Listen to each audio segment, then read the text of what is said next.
In the northern arc of Europe, the security environment is shifting once again. In an era when great power rivalry is no longer theoretical, nations on the edge of the Arctic and the Baltic are choosing not to wait for crises to erupt. They are shaping the conditions before the next shock arrives. Exercise Tarassis is part of that preemptive logic, a deliberately visible demonstration of coordination, resolve, and strategic cohesion across the northern flank.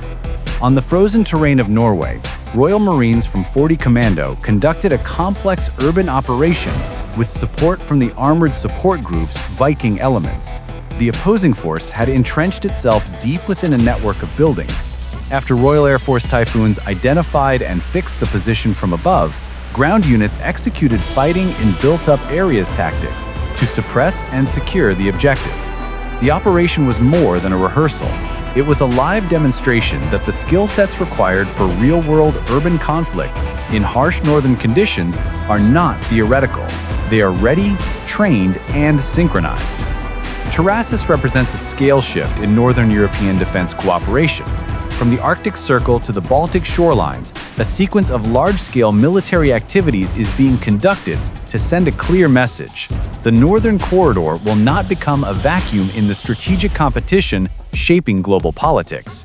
What is being signaled is not escalation, but preparedness, the ability to act collectively if deterrence must shift into execution. This is the most ambitious live activity of the Joint Expeditionary Force since its creation at the 2014 NATO summit in Wales. For nearly 2 months, from early September until late October, thousands of personnel, dozens of ships and aircraft, and multiple national commands are operating across the North Atlantic, Scandinavia, and the wider Baltic region. Tarassis integrates the full battle space, land, sea, air, space, and cyber into one coherent demonstration of readiness. The value of the JEF lies not only in the hardware on display, but in the architecture of cooperation. It tests whether decision-making can be rapid, whether forces from different nations can integrate under pressure, and whether signaling to potential adversaries can be delivered without ambiguity. Tarassis shows that the JEF can act independently where needed, while still reinforcing NATO's broader posture of deterrence and reassurance. The participation of Canadian forces adds a transatlantic layer, indicating that defense of the region is not merely a European concern, but part of a larger strategic continuum. Deterrence in the 21st century cannot exist on paper alone. It must be visible, rehearsed, and credible.